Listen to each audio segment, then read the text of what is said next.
Bueno, entonces vamos a iniciar con la fibrobroncoscopia. La broncoscopia, por supuesto, es la estrategia diagnóstica que nos permite a los neumólogos clínicos la visualización directa, in vivo, de las lesiones. Entonces, cuando tenemos una lesión central, endobronquial, por engrosamiento o infiltración de la mucosa, o en el mejor de los casos, una lesión exofítica que nosotros podemos, tenemos, por supuesto, tasas de rendimiento diagnósticas muy altas. Desafortunadamente, en el cáncer de pulmón, las lesiones suelen ser periféricas y no visibles de forma directa a través del broncoscopio, de tal forma que el rendimiento diagnóstico disminuye considerablemente.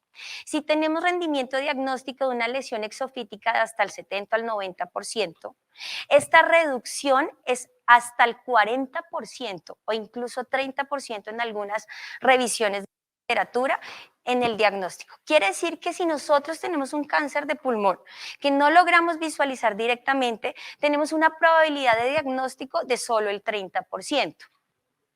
Entonces nos preguntamos nosotros los neumólogos cuántas muestras debemos recoger para tener un rendimiento diagnóstico mayor.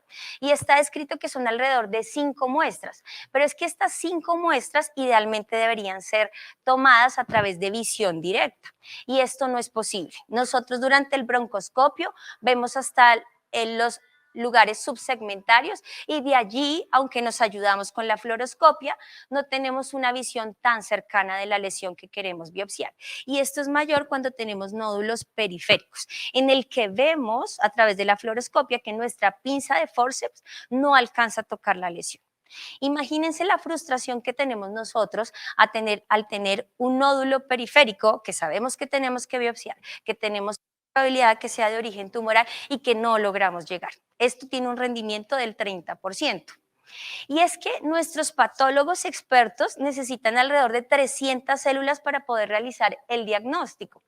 Eso quiere decir que si necesitamos 5 muestras para tener un total de 300 células para que nos puedan realizar un diagnóstico histológico inicial. Y aún no estamos hablando de la muestra adicional que necesitamos para marcadores del genotipo molecular y para caracterizar el perfil molecular de este tumor.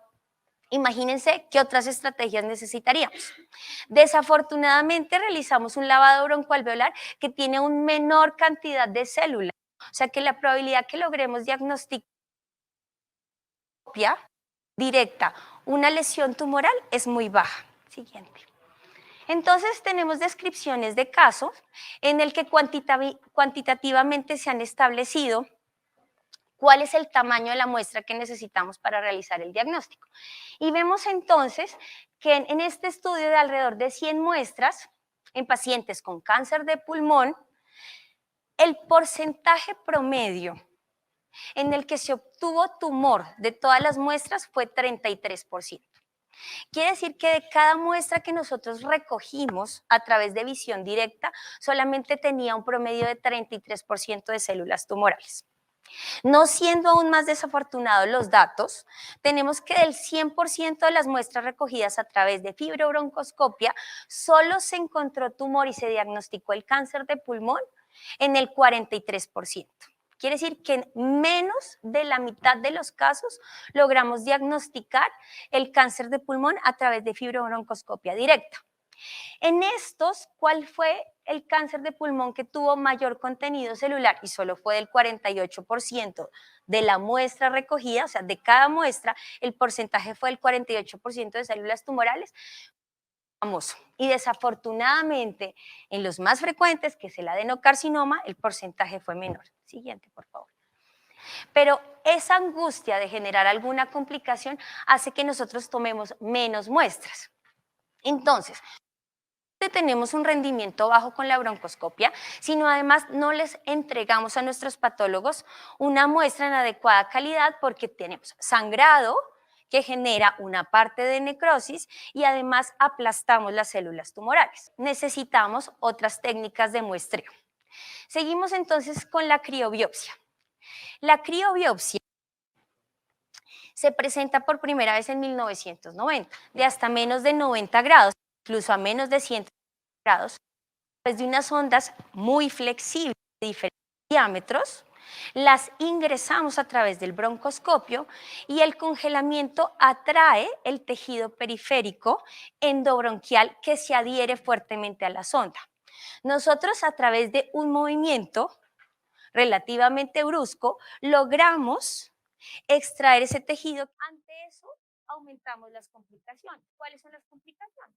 Con el proceso de congelamiento y descongelamiento, pues extraemos rápidamente con un movimiento brusco el tejido y esto aumenta las tasas de sangrado. Les contaba entonces que con las broncoscopias las tasas de sangrado son muy bajas, menos del 0.5% de todas las broncoscopias que hacemos. Pero con la criobiopsia está descrito que aumentan hasta el 4% de las hemorragias graves y alrededor del 60% de las hemorragias controlables. Entonces ya tenemos unos beneficios, que es mayor tamaño de la muestra, pero tenemos algunos inconvenientes como las complicaciones hemorrágicas. Entonces, si queremos trasladar esto al rendimiento diagnóstico para compararlo con la broncoscopia, vemos este estudio publicado en el 2012, que fue un estudio muy bien diseñado, prospectivo, aleatorizado, doble ciego, con todo el rigor epidemiológico, en el que comparó el rendimiento de las biopsias transbronquiales a través de las pinzas de Holter. Y acá les quise comparar la técnica con las cuales se realizó versus la biopsia con una sonda flexible de alrededor de 2.4 milímetros de diámetro, y les traigo esos datos porque es importante estas consideraciones técnicas que nos permiten comparar las dos opciones de muestreo. Entonces vemos que en general el rendimiento diagnóstico de las biopsias transbronquiales a través de broncoscopia directa de lesiones que incluso eran visibles a través del broncoscopio, pues solamente del 85%. Y fíjense cómo aumenta considerablemente hasta el 95% con la criobiopsia. Quiere decir que le estamos entregando a nuestros patólogos muestras muchísimo más grandes, que además de realizar un diagnóstico histológico inicial, pues les entregamos mayor material para que pueda ser procesado para el perfil molecular que garantiza opciones de tratamiento diferentes. Por supuesto, hemos entendido las complicaciones que trae la criobiopsia. Seguimos entonces avanzando en las técnicas de muestreo y tenemos, por supuesto, la ecografía o la ultrasonografía endobronquial. Para eso tenemos dos sistemas de sonda. Entonces, esto combina las limitaciones de las técnicas anteriores, en el que no teníamos visualización directa en todas las lesiones que son periféricas o que no son endobronquiales, que no nos permite verlas, y disminuimos las complicaciones, porque tenemos a través de una ecografía la visualización de la lesión, a través de las señales. Entonces tenemos, les contaba, dos sistemas de sonda. Estos dos sistemas tenemos el radial y tenemos el lineal. Entonces vamos a hablar inicialmente de la ecografía radial. Entonces esta es una sonda que tiene un balón inflado con solución salina que nos permite una visión de 360 grados cuando la acercamos a la pared endobronquial. Esto periféricamente nos permite diagnosticar las lesiones parabronquiales, parasegmentales. Entonces, de tal forma que en este tenemos, aquí está la sonda, aquí está el límite de la ecogenicidad y acá tenemos una lesión tumoral y el resto de tejido circundante es el pulmón. Esta señal nos permite detectar lesiones periféricas que son difícilmente diagnosticables a través de la criobiopsia y además, teniendo esta visualización directa, disminuimos las complicaciones. Entonces, ¿cómo traducimos esto en el rendimiento diagnóstico? Entonces, tenemos esta publicación reciente en el que comparamos el valor diagnóstico de la ecografía a través de la sonda radial con visión de 360 grados en las lesiones que son parabronquiales versus nuestra técnica inicial histórica, que son las biopsias transbronquiales. Entonces, fíjense que el rendimiento total del diagnóstico con la transbronquial es del 59%, incluso menor de la descrita previamente, versus un rendimiento diagnóstico con el EU radial del 72%. Es decir, estamos solucionando todas las limitaciones anteriores. Les estamos entregando a nuestros patólogos biopsias mucho más grandes, con menos complicaciones porque tenemos menos riesgo de sangrado, porque tenemos menos probabilidad de funcionar algún vaso y tenemos un material de mejor calidad y de mayor tamaño. Tenemos entonces la segunda sonda, que es el EBUS lineal. ¿Cuáles son las diferencias de las dos? Son diametralmente opuestos en relación a que utilizamos dos broncoscopios diferentes. En el EBUS radial utilizamos nuestro broncoscopio flexible pequeño.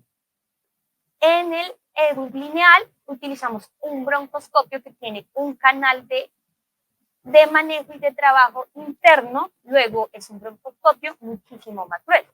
¿Qué es muchísimo más grueso? Que este mide casi 7 milímetros, de hecho 6.9 en la parte más periférica y 6.8 en la parte más proximal. Esto es considerablemente grande para el manejo broncoscópico. Tenemos entonces ya no una visión de 360 grados como el EBUS radial, sino tenemos una visión mucho más limitada de alrededor de 50 grados en su parte oblicua, con un canal de trabajo con una aguja que tiene alrededor de 22 y nos permite entonces tomar una dirección oblicua. Entonces, si estamos localizados subsegmentariamente, queremos biopsiar no ahora lesiones parabronquiales, sino queremos biopsiar ganglios. Y es allí cuando estadificamos los pacientes y tenemos la posibilidad de diagnosticar el tumor primario y realizar estadificación ganglionar. Entonces, allí tenemos un beneficio adicional. Tenemos además imagen ecográfica con Doppler, que nos disminuye la probabilidad de lesión vascular. Y la diferencia con los anteriores es que en este vamos a entregar muestras citológicas. La probabilidad de que les entreguemos núcleos histológicos es menor. Entonces, aquí no entregamos el material, sino entregamos citología. ¿De acuerdo? Entonces, a través de unas técnicas que podemos utilizar a través de Rose, cuando tenemos disponible un citopatólogo, in situ en el momento de la biopsia, nos dice si la calidad de la es adecuada para que nosotros podamos limitar el número de pases de entrada y salida a través del ganglio para obtener el material. En general, el rendimiento diagnóstico es adecuado con alrededor de 3 a 5 pases en cada ganglio, entrada y salida de este cilindro para recoger el material citológico. Así que ya tenemos las diferencias. Entonces, conversábamos que además de permitirnos un diagnóstico del tumor primario, pues estadificamos el tumor. Pero entonces tenemos las consideraciones anatómicas de qué estaciones ganglionares podemos abordar a través del lineal. Entonces, aquí les traigo gráficamente, no voy a entrar en detalles porque estas son consideraciones muy importantes, pero aquí quise traerles a través de colores cómo logramos acceder a través del EBUS lineal. Entonces, quiero compartirles cuál es el rendimiento diagnóstico en la estadificación de cada una de las técnicas invasivas y no invasivas para la estadificación del cáncer de pulmón.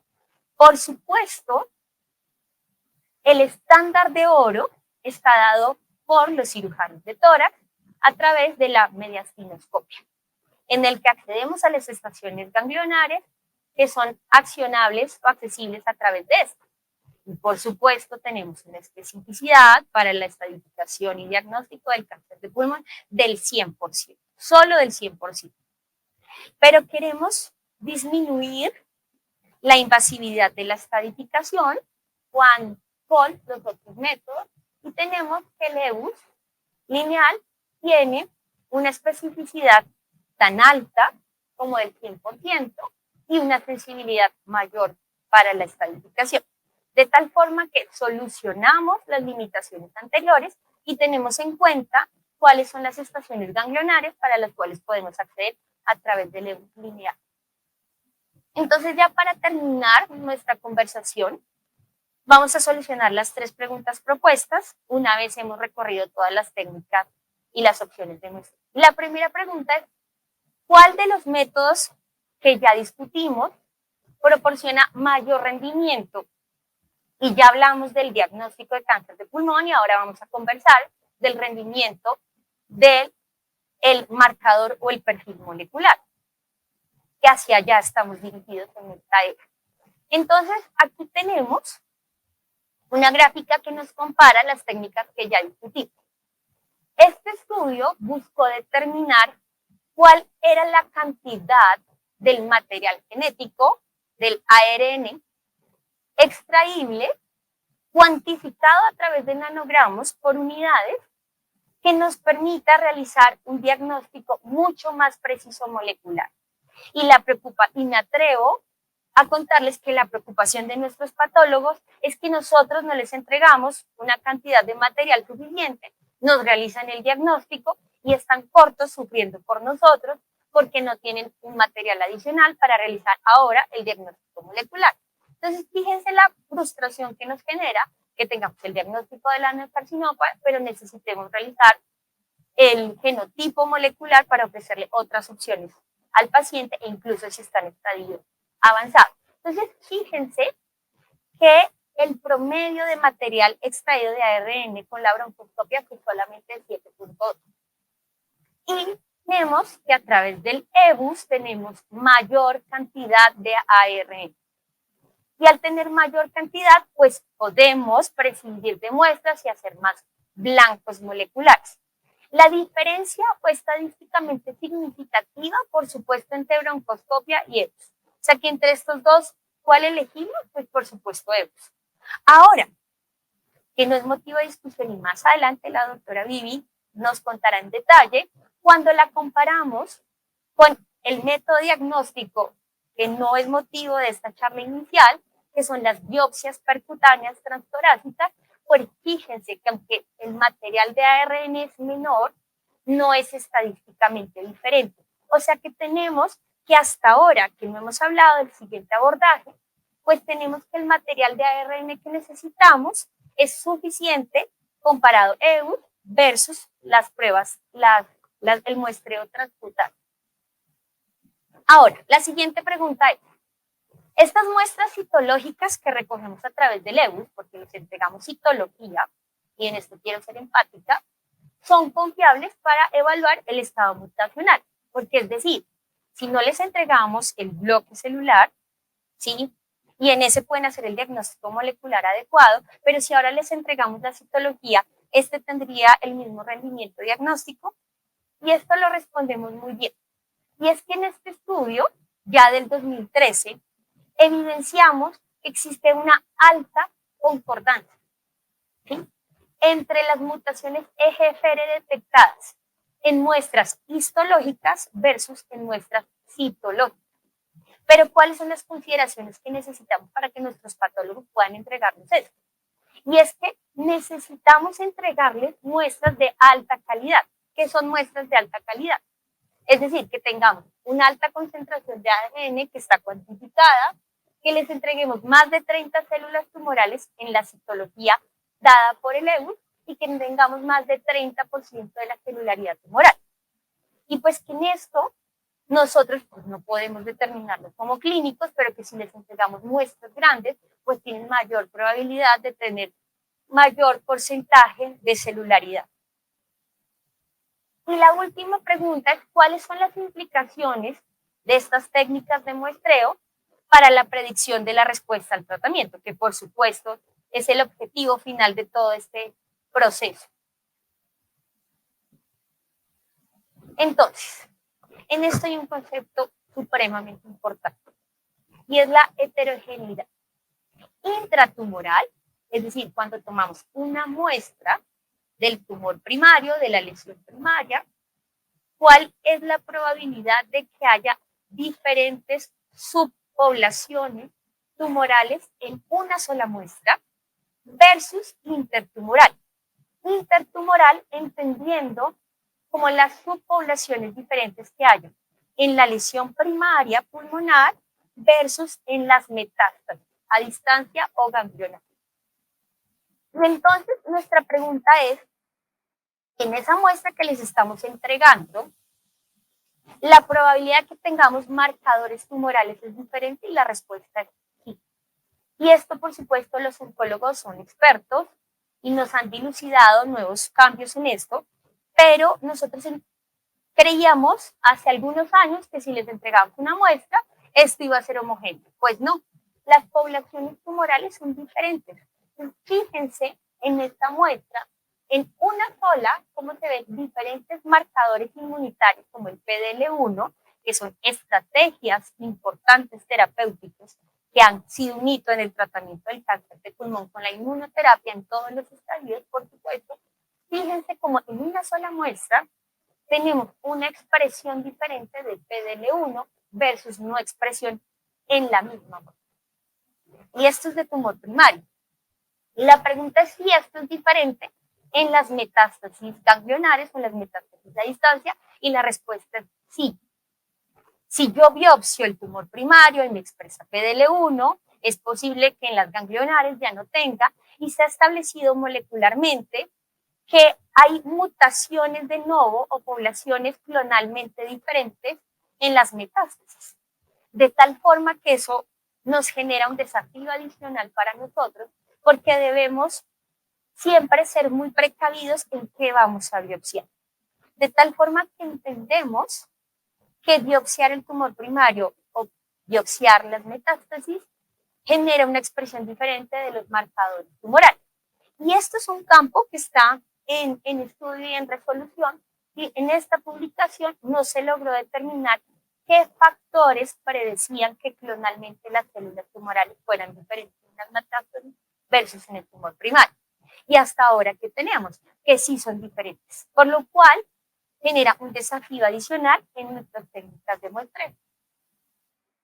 Entonces, para concluir, la primera es que la muestra del tejido tumoral debe ser representativa en volumen y en calidad, para que podamos tener un diagnóstico del tumor primario y nos permita determinar cuál es el perfil molecular y el fenotipo de este tumor. Lo segundo es que además tenemos el desafío de que tenemos que biopsiar o rebiopsiar este tumor para ver si sus características clonales han cambiado con el tiempo, y eso ha generado una mala respuesta al tratamiento o clonalmente cambió el tumor y ahora expresa otros marcadores que sí podrían ser susceptibles a tratamiento blanco. Y el último es que el análisis genético de una sola muestra de biopsia, que ya lo vimos en la heterogeneidad, podría no cubrir o satisfacer todas las características del tumor, y podríamos subestimar el perfil genético de este tumor dada la heterogeneidad que debemos tener en cuenta. Entonces esto es lo que tenía para hoy. Quedo súper pendiente para sus preguntas al final de nuestra conversación.